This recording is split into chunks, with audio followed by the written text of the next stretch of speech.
Hello guys, कैसे आप सभी लोग? I am back with another video on freeguruhelpline.com। तो आज भी हम करेंगे क्लास 10 केमिस्ट्री का दूसरा नंबर सब्जेक्ट, जो कि हमारा acid, basis and salt. Acids हम पढ़ चुके हैं, बेसिस पढ़ चुके हैं, सॉल्ट्स का हमने समझ लिया था कि सॉल्ट्स होते क्या हैं। आज हम उनकी सॉल्युबिलिटी और प्रिपरेशन के बारे में पढ़ेंगे। तो चलिए शुरू करते हैं। ओके, तो सबसे पहले आज हम सॉल्युबिलिटी से शुरू करेंगे। तो लिख लेते हैं, सबसे पहले हेडिंग डाल लेते हैं सॉल्युबिलिटी का, solubility. Okay,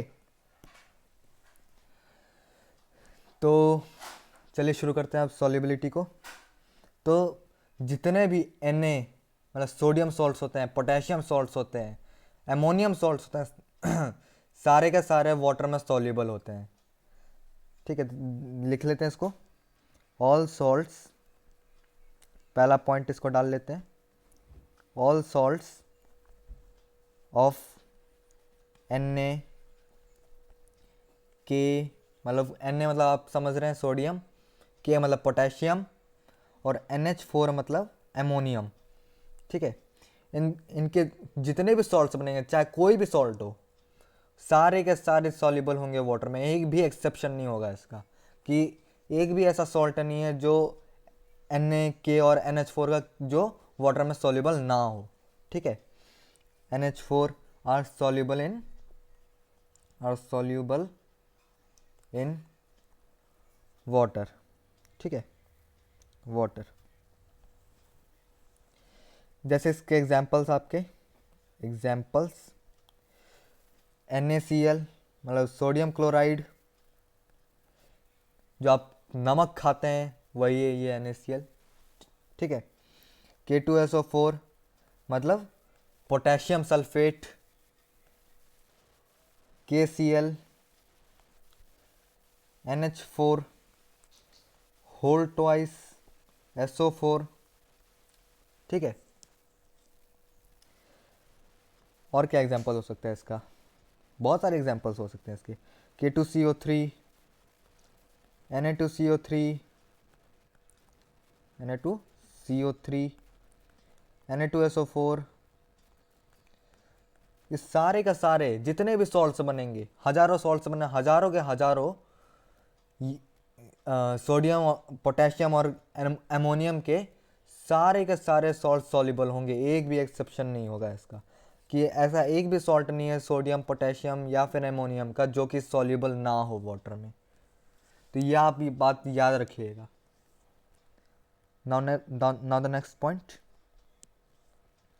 all chlorides, all chlorides are are soluble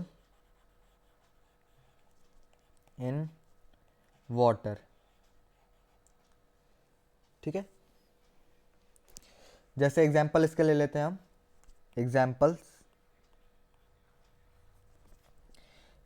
इसके हैं आपके, जिंक क्लोराइड ZnCl2, CaCl2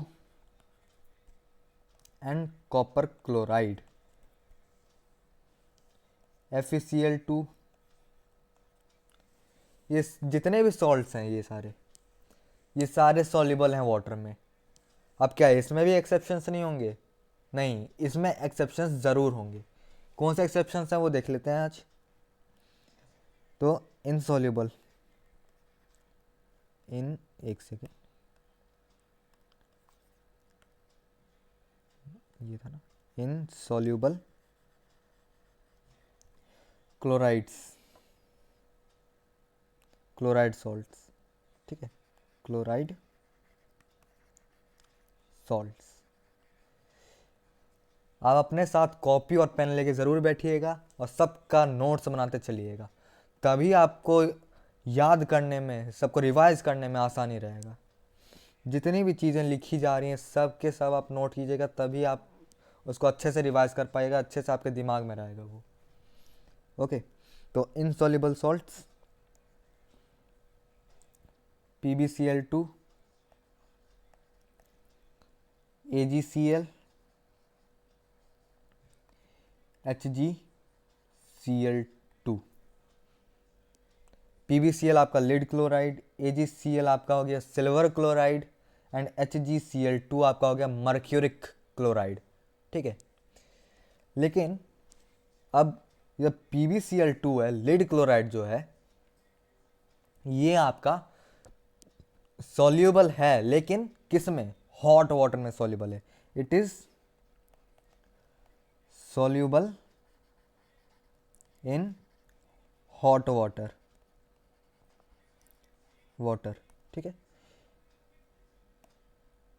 ये सॉल्यूबल तो है, लेकिन इसकी अपनी एक कंडीशन है कि जब तक इसको हम किसी हॉट वाटर में, मतलब गर्म पानी में नहीं डालेंगे, तब तक ये सॉल्यूबल नहीं होगा।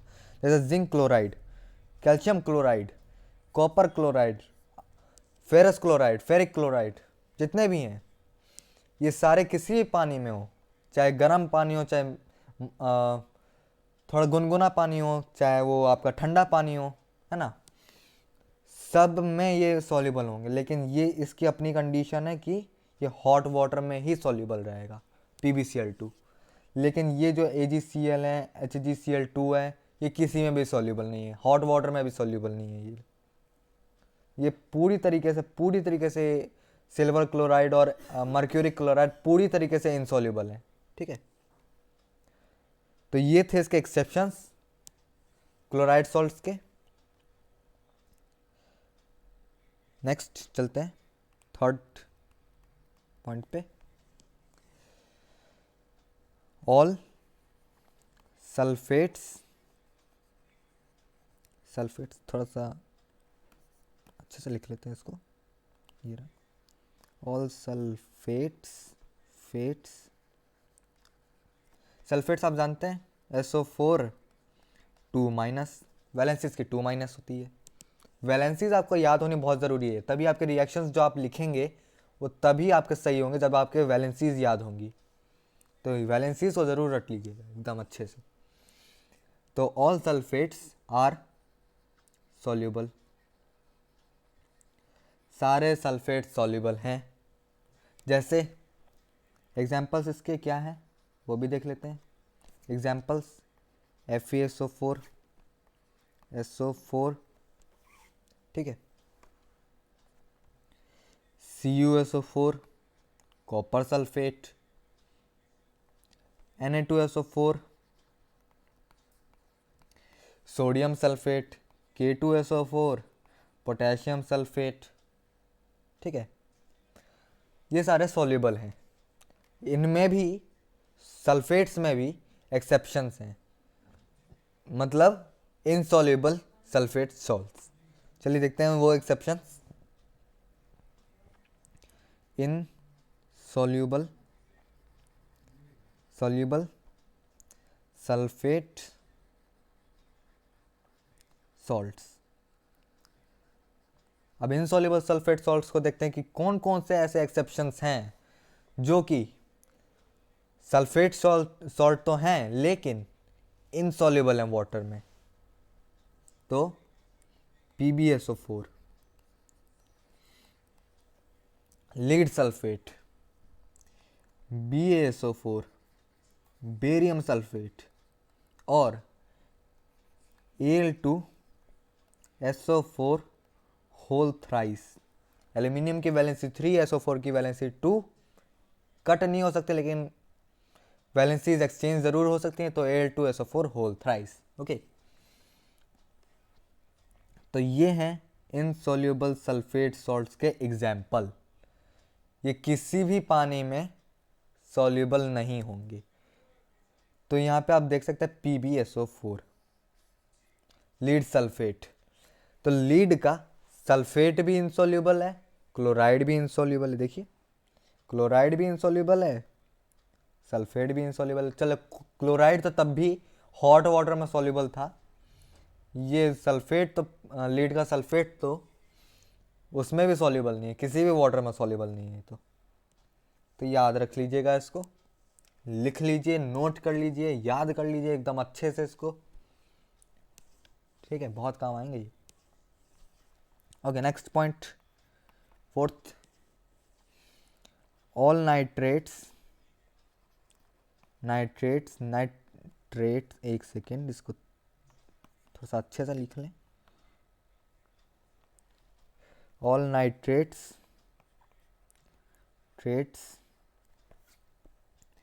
नाइट्रेट्स आपके होते हैं NO3 minus, and nitrites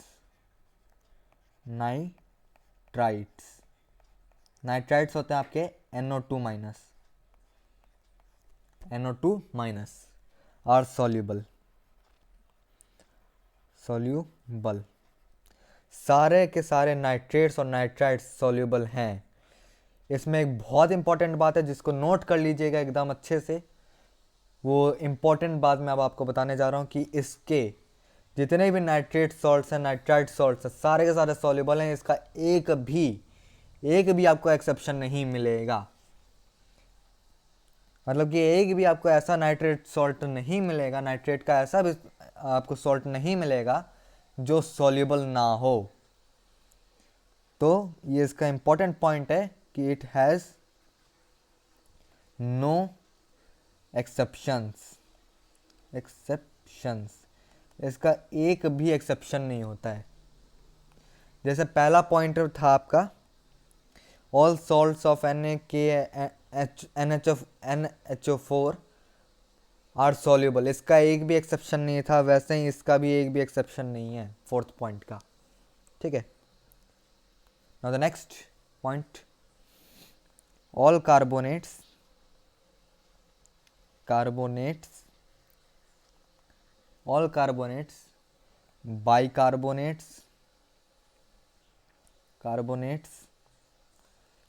sulphide,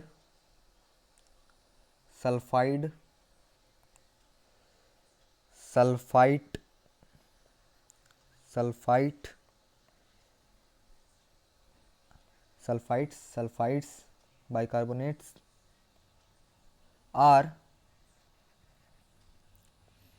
insoluble in water। सारे के सारे सारे के सारे कार्बोनेट्स, बाइकार्बोनेट्स, सल्फाइड्स सारे के सारे इनसॉल्युबल होते हैं वाटर में। जैसे इसके एग्जांपल्स देख लेते हैं हम। एग्जांपल हमारे इसके zinc carbonate ZnCO3, FeHCO3, FeS, CaCO3। ठीक है, ये सारे के सारे आपके इनसॉल्युबल हैं वाटर में। They are insoluble. इसमें एक्सेप्शंस हैं, वो देखते हैं कौन कौन से एक्सेप्शंस हैं।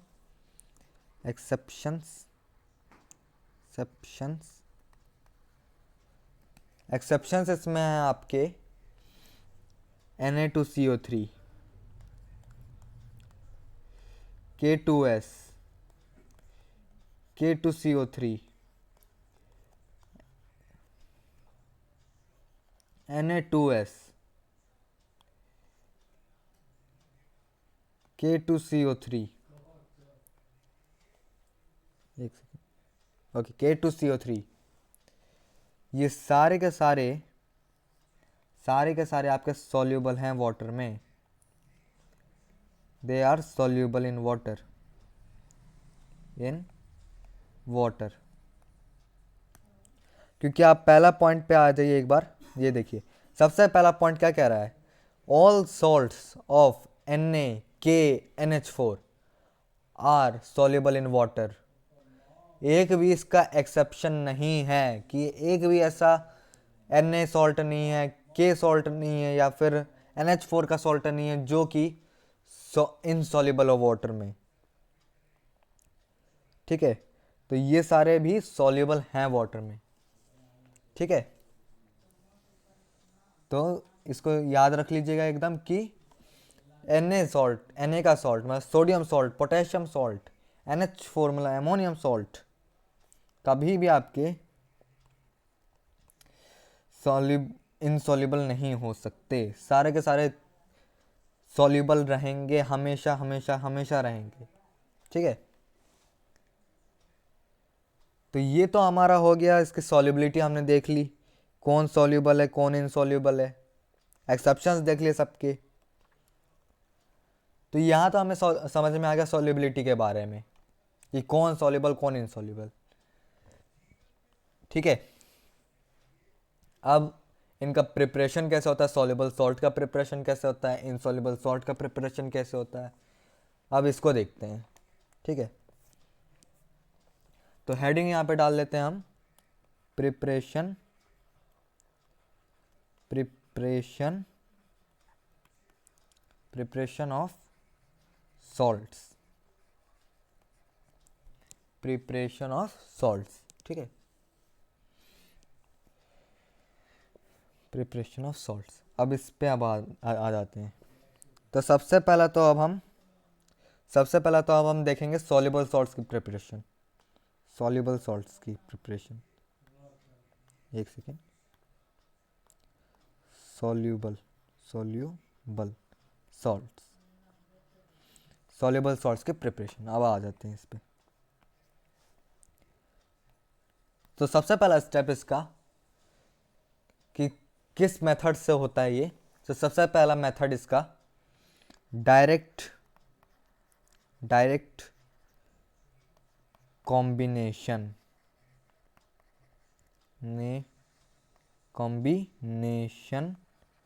मेथड। डायरेक्ट कॉम्बिनेशन मतलब दो एलिमेंट्स जुड़ जाएं तो बना देंगे वो आपके, मतलब किस मेथड से हो जाएगा वो, डायरेक्ट कॉम्बिनेशन मेथड से। दो एलिमेंट्स का जुड़ के एक नया एलिमेंट बन जाना, यही आपका डायरेक्ट कॉम्बिनेशन, और कुछ नहीं है ये। ठीक है, इस डायरेक्ट कॉम्बिनेशन सॉरी, इस डायरेक्ट कॉम्बिनेशन मेथड को हम सिंथेसिस भी कहते हैं। सिंथेसिस मतलब जुड़ना।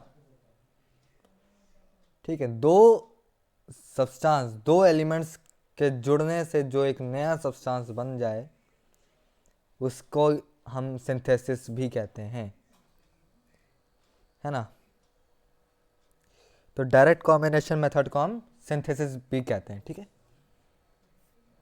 एग्जाम्पल देखते हैं इसका। जैसे Fe+Cl2,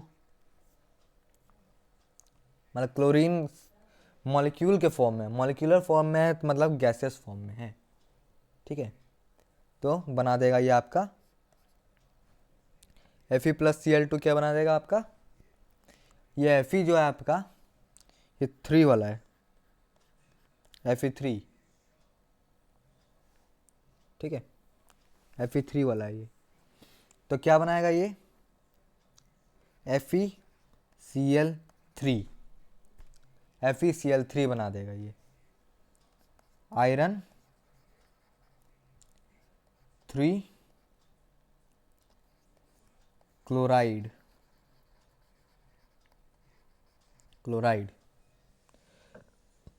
ठीक है। आयरन 3 में आयरन की वैलेंसी होती है 3, क्लोरीन की वैलेंसी होती है 1। इसकी वैलेंसी उधर ट्रांसफर होगी, क्लोरीन को ट्रांसफर हो गई, तो FeCl3, जो कि हम इसे कहेंगे आयरन 3 क्लोराइड। ठीक है, तो डायरेक्ट कॉम्बिनेशन का आपको समझ में आ गया कि कैसे हो रहा है डायरेक्ट कॉम्बिनेशन। मतलब कि Fe जुड़ गया, Cl जुड़ गया, क्लोरीन, आयरन और क्लोरीन जुड़ के बना दिया एक नया सब्सटेंस FeCl3। ठीक है, आप पहले चैप्टर में पढ़ के आए हैं कॉम्बिनेशन, डीकम्पोजिशन, है ना, डिस्प्लेसमेंट, डबल डिस्प्लेसमेंट, आप सब कुछ पढ़ के आए हैं पहले चैप्टर में, तो उसी हिसाब से ही है। ठीक है, ओके, नेक्स्ट मेथड पे चलते हैं इसके। अब कि अब और कौन से मेथड से हम इसको, मतलब सॉल्युबल सॉल्ट्स को बना सकते हैं। तो चलिए शुरू करते हैं। सिंपल डिस्प्लेसमेंट, दूसरा मेथड हमारा है सिंपल डिस्प्लेसमेंट का मेथड। सिंपल डिस्प्लेसमेंट आप जानते हैं कौन सा मेथड होता है, जो मोर रिएक्टिव एलिमेंट है वो लेस रिएक्टिव मेटल को उसके रिस्पेक्टिव सॉल्ट से डिस्प्लेस कर देगा और अपना सॉल्ट बना लेगा वो। जैसे एग्जांपल देखते हैं, Zn जिंक प्लस H2SO4, और ये डाइल्यूट फॉर्म में होना चाहिए आपका। कोई भी एसिड हो वो डाइल्यूट फॉर्म में होना चाहिए आपका, डाइल्यूट फॉर्म में, ठीक है। डाइल्यूट फॉर्म में मतलब पानी में बहुत कम मात्रा में मिला होना चाहिए, मतलब पूरा एकदम डाइल्यूट होना चाहिए। तो क्या बना देगा ये, जिंक जो है हाइड्रोजन से रिएक्टिविटी सीरीज में ऊपर है। आप अगर रिएक्टिविटी सीरीज देखेंगे तो आप देखेंगे कि जिंक जो है वो हाइड्रोजन से ऊपर है रिएक्टिविटी सीरीज में, ठीक है। तो ये बना देगा, तो ये जिंक जो है मोर रिएक्टिव हो गया हाइड्रोजन से, तो जिंक जो है हाइड्रोजन को डिस्प्लेस कर देगा उसके सॉल्ट से। H2SO4 से हाइड्रोजन डिस्प्लेस हो जाएगा और क्या बन जाएगा, ZnSO4 जिंक सल्फेट, और हाइड्रोजन गैस हो जाएगी रिलीज। हाइड्रोजन गैस का हो जाएगा लिबरेशन, बाहर हो जाएगी हाइड्रोजन गैस, ठीक है, क्योंकि डिस्प्लेस कर दिया उसको, ठीक है। हाइड्रोजन अपने घर में बैठा हुआ था चैन से, जिंक आया उसको घर से बेघर कर दिया, खुद उसके घर में घुस के बैठ गया, सिंपल, और हाइड्रोजन गैस बेचारा लिबरेट हो गया। तो यही है सिंपल डिस्प्लेसमेंट। जिंक ज़्यादा ताकतवर था, हाइड्रोजन कम ताकतवर था, जिंक ने हाइड्रोजन को उसके घर से बेघर किया और उसके घर में घुस गया और बना दिया जिंक सल्फेट, जो कि सॉल्युबल है वाटर में, ठीक है, और हाइड्रोजन गैस का लिबरेशन हो गया। जैसे अगला एग्जांपल देख लेते हैं एक और, K plus H2CO3, K plus H2CO3, H2CO3 आपका क्या है, कार्बोनिक एसिड है। क्या बना देगा ये, जो K है हाइड्रोजन से ऊपर है रिएक्टिविटी सीरीज में, मतलब कि पोटेशियम जो है ज़्यादा ताकतवर है हाइड्रोजन से, तो हाइड्रोजन को उसके घर से बेघर करेगा, उसके घर में जाके घुस जाएगा और सॉल्ट बना देगा क्या, K2CO3, और हाइड्रोजन गैस बेचारा बेघर हो गया, बाहर चला जाएगा, वो लिबरेट हो जाएगा, हाइड्रोजन गैस के फॉर्म में लिबरेट हो गया, ठीक है। तो ये आपका सिंपल डिस्प्लेसमेंट मेथड से एक सॉल्युबल सॉल्ट बना। जैसे अगला एग्जांपल एक देख लेते हैं हम, Fe प्लस HCl क्या देगा, Fe जो है रिएक्टिविटी सीरीज में H से ऊपर है, तो Fe हो गया ज़्यादा ताकतवर, H हो गया कम ताकतवर। Fe ने H को उसके घर से किया बेघर, उसके घर में घुस के बैठ गया और बना दिया FeCl2, और H2 गैस का लिबरेशन हो गया, सिंपल। जैसे और क्या ले सकते हैं हम, और ये बहुत सारे एग्जांपल्स बनेंगे इसके। जैसे Na प्लस HCl क्या देगा, आप ये खुद से बताइए, एक बार ट्राई कीजिए, पॉज करके एक बार ट्राई कीजिए। कर लिया, हो गया, ओके। Na जो है वो H से ऊपर है रिएक्टिविटी सीरीज में, तो Na H को करेगा घर से बेघर, घर के अंदर घुसेगा Na और बना देगा salt.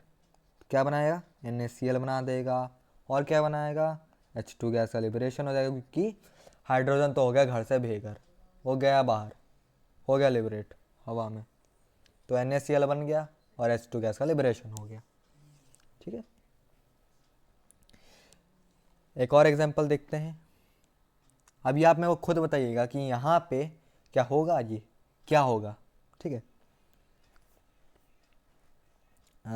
Okay, Cu plus H2SO4, और ये सारे के सारे डाइल्यूट फॉर्म में होंगे। डाइल्यूट डाइल्यूट डाइल्यूट लिखना कभी मत भूलिएगा, डाइल्यूट, ठीक है।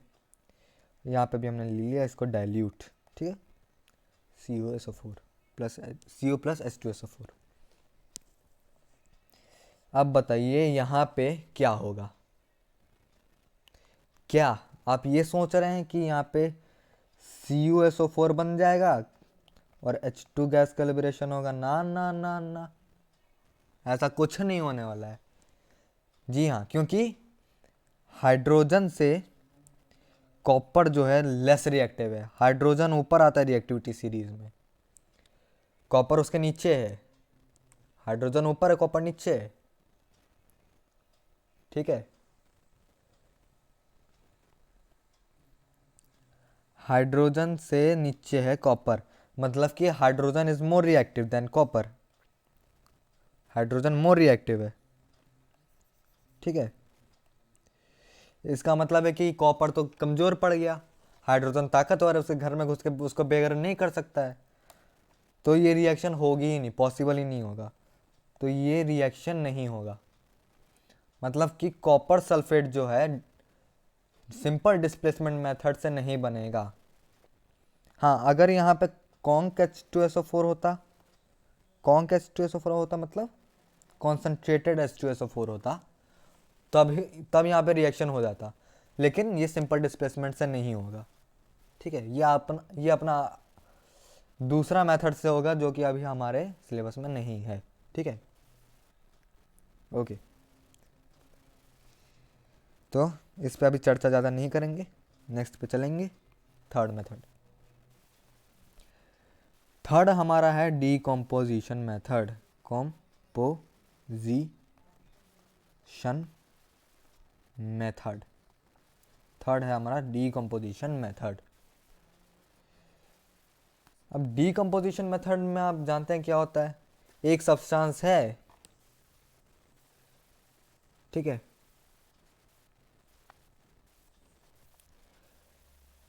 एक सब्सटेंस है, इसमें क्या हुआ कि पूरी तरीके से, जैसे मैं आपको देता हूँ, ये आपको एग्जांपल्स के थ्रू मैं समझाता हूँ।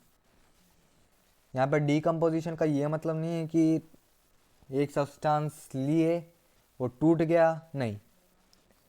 अब इसमें जो होगा मेथड वो देखिए आप क्या होगा। NaCl, एक सेकेंड ये नीचे ले लेता हूँ, यहाँ पे स्पेस कम पड़ रहा है इसका, यहाँ ले लेते हैं। NaCl प्लस H2SO4, यहाँ पे डाइल्यूट नहीं लेना है इसको, कॉन्क लेना है, कॉन्सेंट्रेटेड सॉरी, कॉन्सेंट्रेटेड NaCl लेना, मतलब कॉन्सेंट्रेटेड H2SO4 लेना है, मतलब कंसनट्रेटेड सल्फ्यूरिक एसिड। ठीक है, तो इसमें क्या होगा, और टेम्परेचर हमें कितना रखना है, टेम्परेचर भी यहाँ पे मैटर करेगा भैया, टेम्परेचर भी मैटर करेगा। टेम्परेचर हमें रखना है 200 डिग्री से कम, 200 डिग्री सेल्सियस से हमें कम रखना है टेम्परेचर यहाँ पे। ठीक है, तो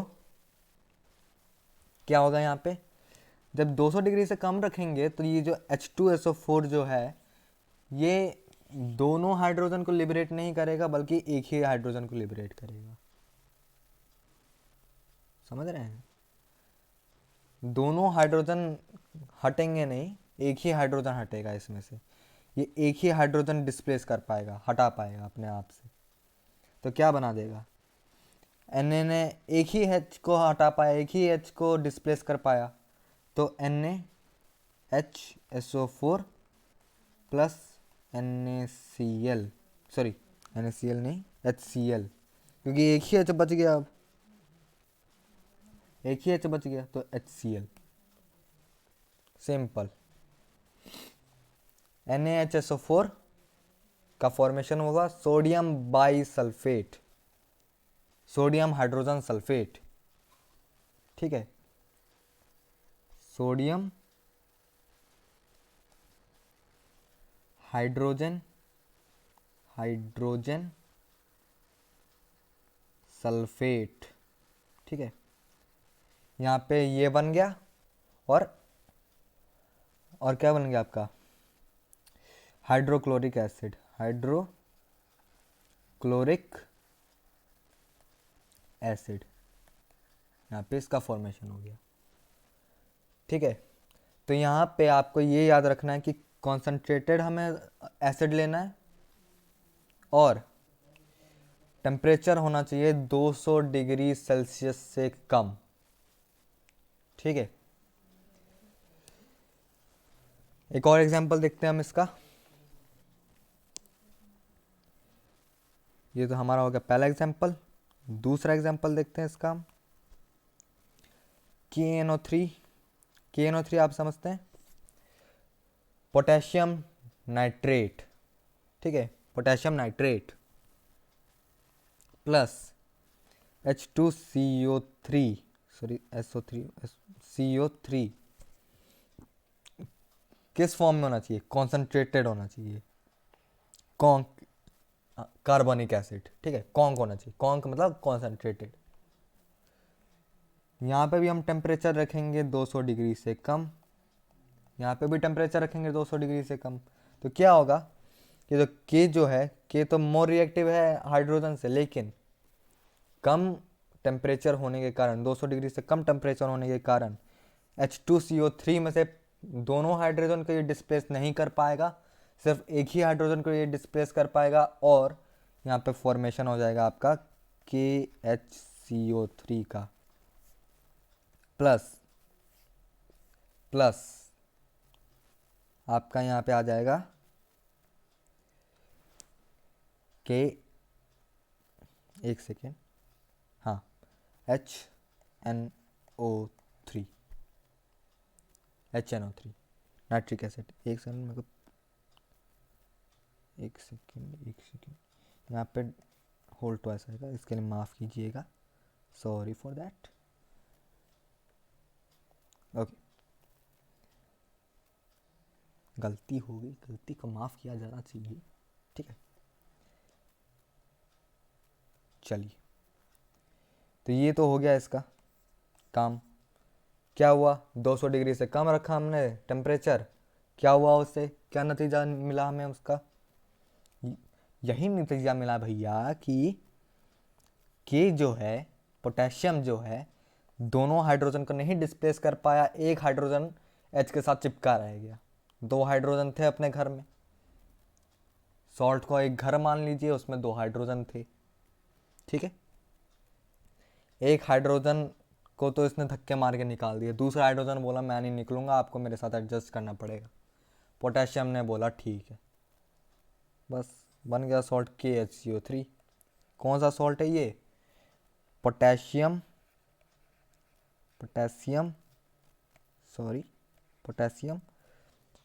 बाई कार्बोनेट। ठीक है, और HNO3 का फॉर्मेशन हुआ। HNO3 आपका है नाइट्रिक एसिड।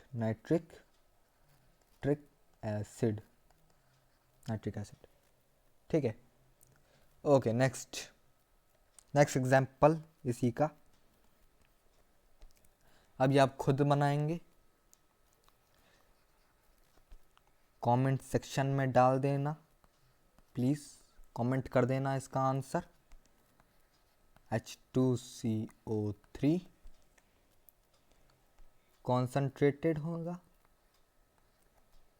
200 डिग्री से कम होगा, तो क्या बनाएगा? ये आप मुझे कमेंट कीजिएगा, कमेंट। ठीक है, इसको कमेंट ज़रूर कर दीजिएगा। चलिए, तो ये हमने समझ लिया डीकम्पोजिशन मेथड क्या है।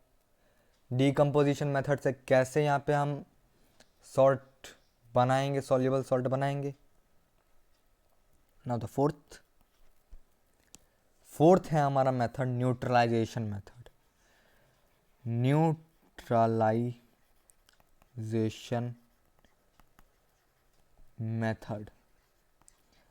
न्यूट्रलाइजेशन मेथड आपका, आप जानते हैं क्या होता है न्यूट्रलाइजेशन मेथड? मतलब जब भी एसिड और बेस का रिएक्शन होगा, दोनों एक दूसरे को न्यूट्रलाइज करेंगे, एसिड बेस की प्रॉपर्टी ख़त्म करेगा, बेस एसिड की प्रॉपर्टी ख़त्म करेंगे और बना देंगे सॉल्ट प्लस वाटर। ठीक है, मतलब एसिड और बेस दोनों एक दूसरे के विपरीत चीज़ हैं, दोनों एक दूसरे की प्रॉपर्टीज़ को ख़त्म करेंगे और एक न्यूट्रल सब्सटेंस बनाएंगे जो कि है सॉल्ट एंड वाटर। ठीक है, इसका रिएक्शन लिख लेते हैं एसिड। वैसे आपको पता है फिर भी लिख लेते हैं इसको, ताकि फिर से आपके दिमाग में एकदम बैठ जाएगी जाके। Acid plus base give salt plus water. Easy easy. चलिए इसके एग्जांपल्स देखते हैं। एसिड आप ले लीजिए HCl, बेस ले लीजिए आप zinc hydro oxide. Zinc hydro oxide क्या बना देगा? सॉल्ट बनाएगा। सॉल्ट बनाएगा, पक्का बात है। ओके, क्या सॉल्ट बनाएगा? ZnCl2 plus H2O।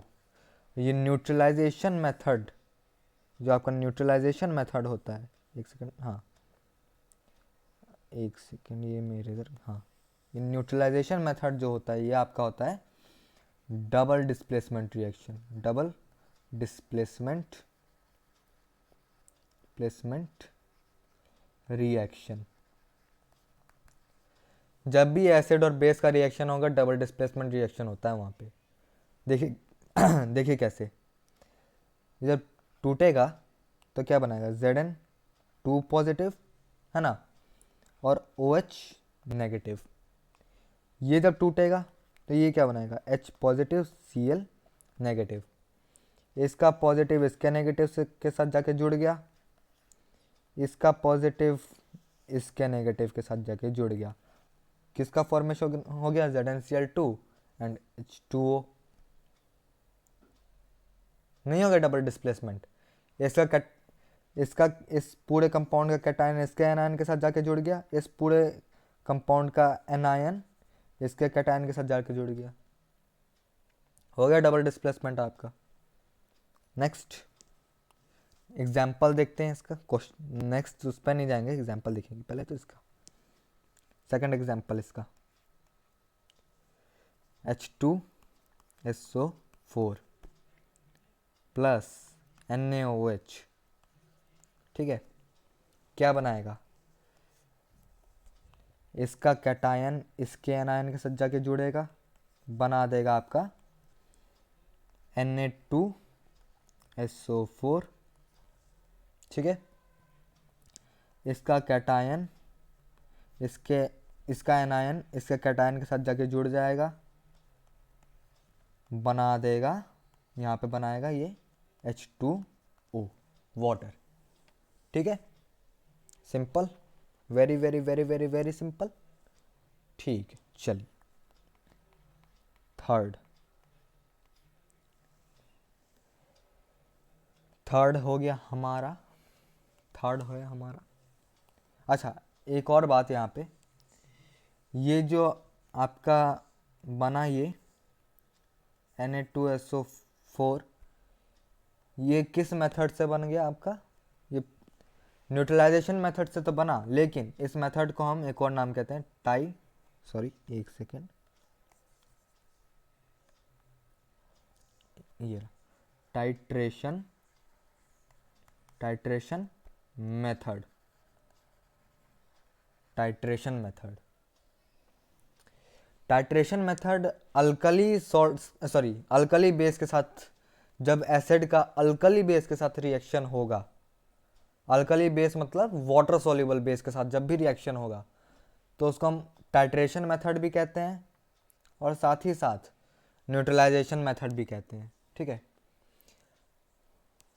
तो आपको वहाँ पे टाइट्रेशन भी दे सकता है न्यूट्रलाइजेशन के जगह ऑप्शन में। ठीक है, तो इसको आप याद रखिएगा, टाइट्रेशन वर्ड।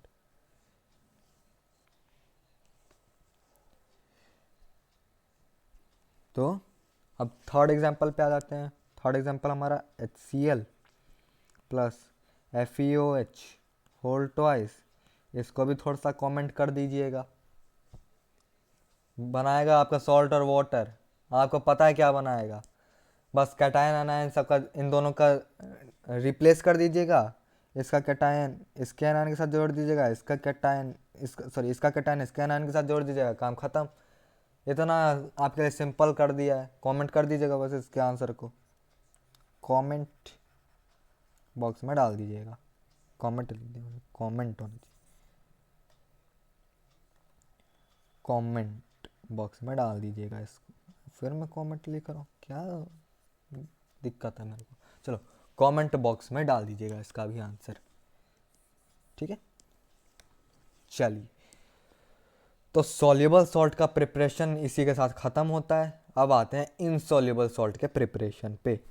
तो चलिए अब आ जाते हैं इनसॉल्युबल सॉल्ट के प्रिपरेशन पे। इनसॉल्युबल सॉल्ट, ठीक है। अब इसके प्रिपरेशन पे अब आ जाते हैं। तो इसके प्रिपरेशन के सिर्फ और सिर्फ दो मेथड्स हैं, सिर्फ और सिर्फ दो मेथड्स हैं। एक है पहला आपका डायरेक्ट कॉम्बिनेशन, डायरेक्ट कॉम्बिनेशन बिनेशन, ठीक है। और दूसरा है आपका, एक सेकेंड, और दूसरा है आपका डबल डिस्प्लेसमेंट, डबल डिस्प्लेसमेंट, ठीक है। या फिर इसको हम कहते हैं प्रेसिपिटेशन रिएक्शन भी, प्रेसिपिटेशन रिएक्शन, ठीक है। तो डायरेक्ट कॉम्बिनेशन तो आपको पता है क्या होगा। जैसे हम इनसॉल्युबल सॉल्ट आपको पता है कि किस किस का बन सकता है, कार्बोनेट, सल्फाइड, है ना, इन सब का बनता है इनसॉल्युबल सॉल्ट। लेकिन इसके एक्सेप्शन से आपके पोटेशियम कार्बोनेट, सोडियम कार्बोनेट, है ना, तो उस पर अभी हम नहीं जाएंगे। तो इन सब को छोड़ के, मतलब सोडियम, पोटेशियम, है ना, अमोनियम, इन सब को छोड़ के बाकी जितने भी एलिमेंट्स हैं, मेटल्स हैं, उनके साथ ये जो आपका सल्फाइड है, कार्बोनेट है, बाइकार्बोनेट है, इनसॉल्युबल सॉल्ट बनाएगा। तो कैसे बनाएगा, तो सल्फाइड से हम सल्फाइड का एग्जांपल ले लेते हैं एक, जैसे Fe है आपका, आयरन, प्लस S, ऐसा होता है आपका सल्फाइड, सल्फाइट, Te वाला सल्फाइट, इसके ऊपर होता है 2-, इसकी वैलेंस होती है 2-, और ये हमारा 2+ वाला। तो 2-, 2+ ने एक दूसरे को कैंसिल आउट किया, बना दिया FeS। डायरेक्ट कॉम्बिनेशन मतलब सिंथेसिस, इसको हम कहते हैं सिंथेसिस भी कहते हैं, सिंथेसिस मेथड, ठीक है। It is also known as synthesis. तो डायरेक्ट कॉम्बिनेशन आपको समझ में आ गया कि मतलब कि एकदम डायरेक्टली कंबाइन कर गए ये, ठीक है, डायरेक्टली कॉम्बिनेशन हो गया यहाँ पे, ठीक है। अब डबल डिस्प्लेसमेंट या प्रेसिपिटेशन रिएक्शन देखते हैं। तो डबल डिस्प्लेसमेंट या प्रेसिपिटेशन आपको पता है क्या होता है, AB प्लस CD बनाता है आपका AD प्लस BC, ये आपको पता है क्या होता है, ठीक है। तो ये प्रेसिपिटेशन रिएक्शन सिर्फ और सिर्फ किस पे एप्लीकेबल है, PbCl2 और एंड BaSO4 पे, ठीक है। बाकी कोई सॉल्ट पे ये एप्लीकेबल नहीं है, ठीक है। चलिए, तो इनसॉल्युबल सॉल्ट्स के भी हमने मेथड्स देख लिए कि कौन कौन से मेथड्स होते हैं। ये जो PbCl2 और BaSO4 इस पे एप्लीकेबल नहीं है, ये वाला method not applicable, not applicable, ठीक है। बाकी सारे जितने भी सॉल्ट्स होंगे, जो डबल मतलब कि जितने भी सॉल्ट्स होंगे जो डायरेक्ट कॉम्बिनेशन से ना हो, वो डबल डिस्प्लेसमेंट से होंगे। लेकिन इसमें एक्सेप्शन है आपका PbCl2 और BaSO4, ये आपका डबल डिस्प्लेसमेंट से नहीं बनेगा, ठीक है। चलिए, तो ये आपको क्लियर हो गया। ओके, तो हम इसके क्वेश्चंस पे आते हैं। ठीक है, इंपॉर्टेंट क्वेश्चंस पे आते हैं अब इसके। मैच द फॉलोइंग है आपका। हम लेक्चर के साथ साथ चैप्टर के एंड पे पहुंच चुके हैं अब। ठीक है,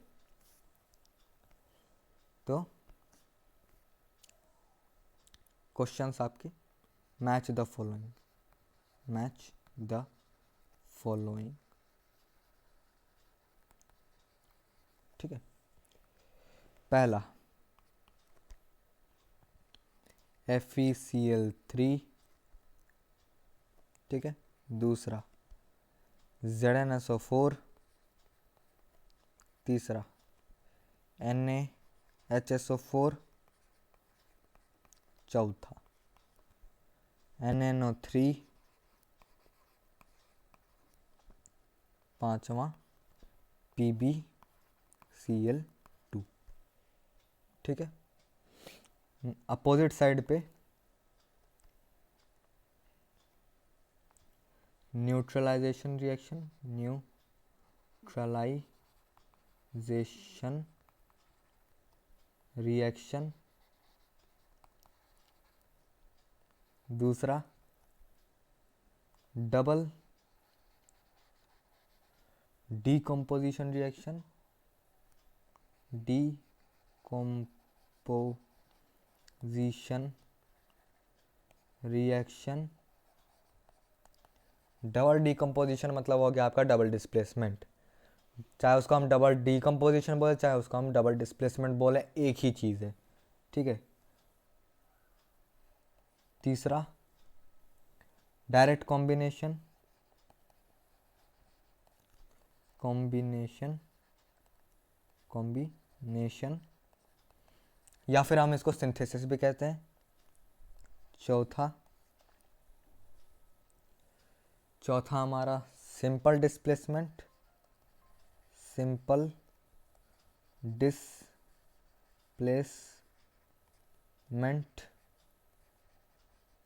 और पांचवा हमारा decomposition bye acid, decomposition bye acid. ठीक है, अब इसे हमें मैच करना है करेक्ट ऑप्शन के साथ। तो एक बार आप पॉज कीजिए, खुद से एक बार ट्राई कीजिए इसको करने का। नहीं होगा तो मैं हूं इसके लिए। ठीक है, कर लिया ट्राई, हो गया। ओके, तो आ जाते हैं इस पे अब। FeCl3, ये एग्जाम्पल हमने देखा था। Fe और Cl2 का रिएक्शन, कौन सा रिएक्शन, मतलब कौन से मेथड से हुआ था ये हमारा? Direct combination. तो यहाँ पे हम लिख लेंगे C। ठीक है, C ऑप्शन है ये, डायरेक्ट कॉम्बिनेशन। C हमने यहाँ पे इसके सामने लिख लिया। ठीक है, ZnSO4। अब ZnSO4 कैसे बनाओगे, इमेजिन कीजिए इसको। Zn plus H2SO4। ठीक है, Zn प्लस H2SO4, तो क्या बनाया होगा? ZnSO4 प्लस H2, मतलब यहाँ पे एसिड का इन्वॉल्वमेंट हो रहा है, मतलब एसिड के कारण यहाँ पे डीकम्पोजिशन हो रहा है। एसिड के कारण डीकम्पोजिशन होने का मतलब यहाँ पे क्या हो रहा है? यहाँ पे एसिड के वजह से डीकम्पोजिशन हो रहा है, मतलब एसिड की वजह से एक सॉल्ट बन रहा है, नया सॉल्ट, जिसमें हाइड्रोजन नहीं है। ठीक है, एसिड यहाँ पे इन्वॉल्व है ना, H2SO4। तो ये ई ऑप्शन हमारा सही हो जाएगा इसके हिसाब से। डी।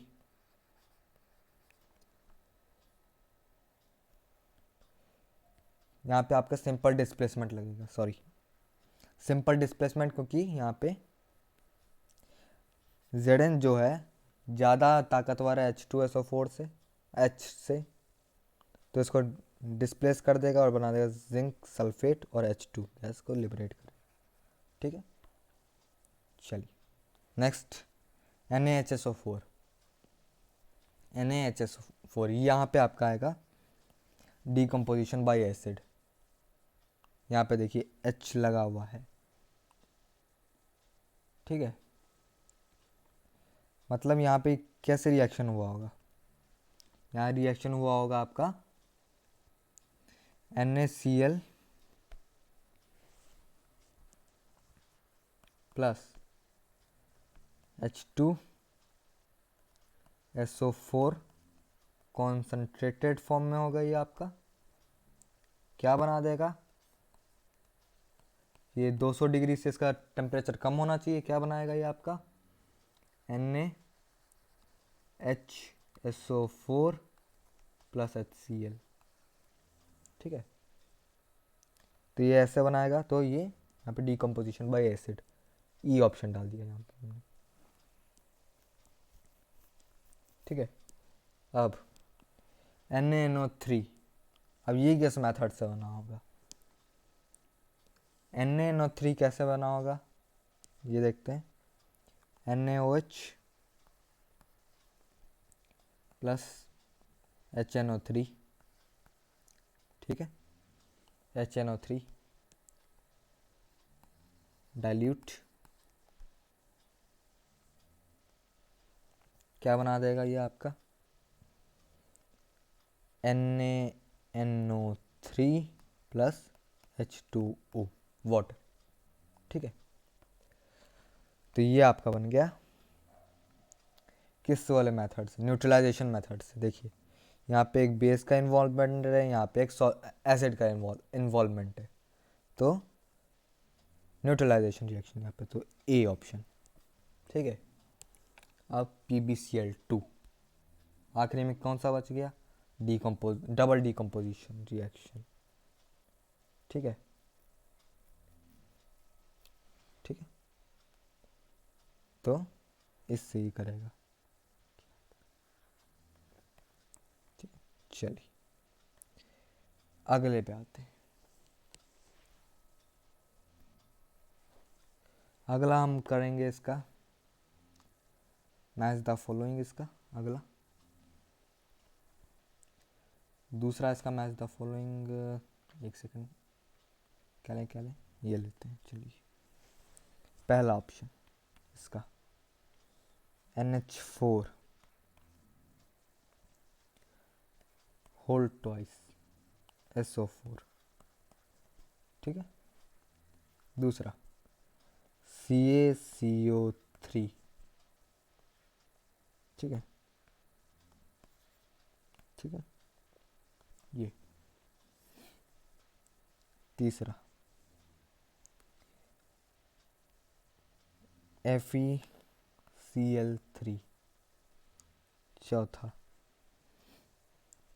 PbNO3 होल ट्वाइस, ठीक है।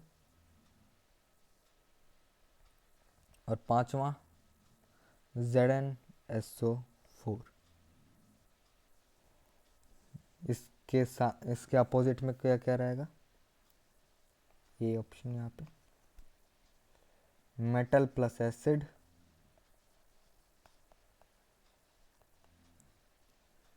B carbonate plus acid, C precipitation reaction,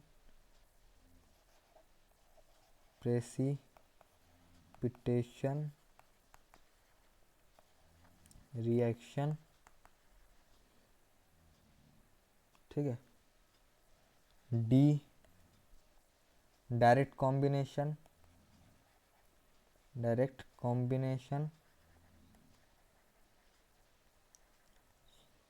और ई टाइट्रेशन।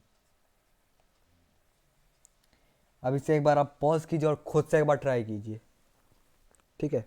इसे आप एक बार पॉज कीजिए और खुद से ट्राई कीजिए।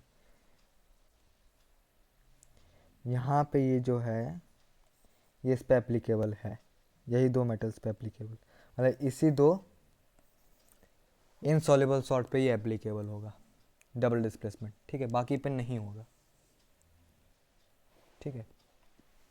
चलिए यहाँ पे था एक मिस्टेक, इसको करेक्ट कर लीजिएगा, ओके। चलिए कर लिया ट्राई, हो गया, ओके।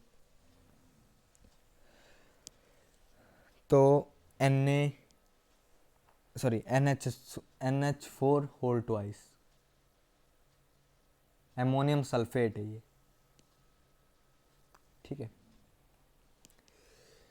तो ये क्या हुआ होगा, NH4OH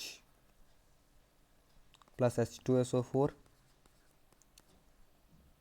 ठीक है। ऐसे ही ये बना होगा NH4 होल ट्वाइस और वाटर, तो यहाँ पे ई ऑप्शन सही हो जाएगा, क्योंकि टाइट्रेशन ये अल्कली मेटल्स के लिए होता है। टाइट्रेशन आपको मैंने पढ़ाया था, अल्कली मेटल्स के लिए होता है टाइट्रेशन वर्ड, ठीक है। अगर अल्कली बेस होगा, मतलब सॉल्युबल बेस होगा, तो उसके लिए हम टाइट्रेशन यूज़ करेंगे, ठीक है। तो यहाँ पे ई ऑप्शन तो करेक्ट हो गया, ठीक है। अब कैल्शियम कार्बोनेट,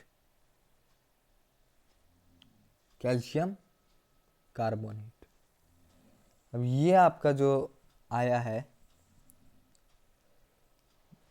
कैल्शियम कार्बोनेट, जो बना है आपका, वो बना है आपका Ca, ठीक है। ये आपका बना है ऐसे CaOH होल ट्वाइस, है ना।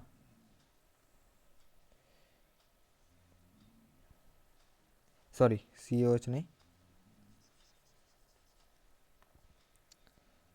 एक सेकेंड,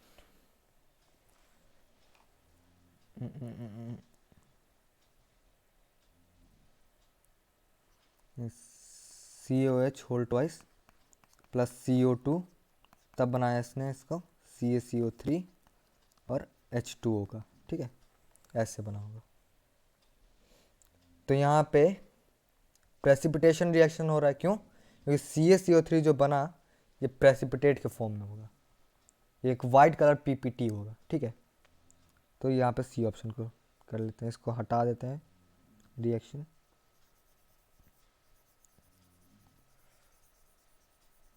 ठीक है। ऐसे अब आते हैं FeCl3 पे। FeCl3 अब कैसे बना होगा, सबसे बड़ा सवाल। तो FeCl3 जो है आपको पता है किससे बना होगा, वो है डायरेक्ट कॉम्बिनेशन, पिछले क्वेश्चन में भी था ये, मार दिया tick, okay. PbNO3 whole twice, PbNO3 whole twice, ये कैसे बना होगा? तो ये PbNO3 आपका बना होगा, जो PbNO3 है आपका बना होगा आपका PbCO3 प्लस HNO3, तब ये बनाएगा आपका, तभी आपका बनाएगा ये PbCO3, sorry PbNO3 whole twice, तब ये बनाएगा, ठीक है। तो यहाँ पे कार्बोनेट्स के साथ हुआ है, यहाँ पे रिएक्शन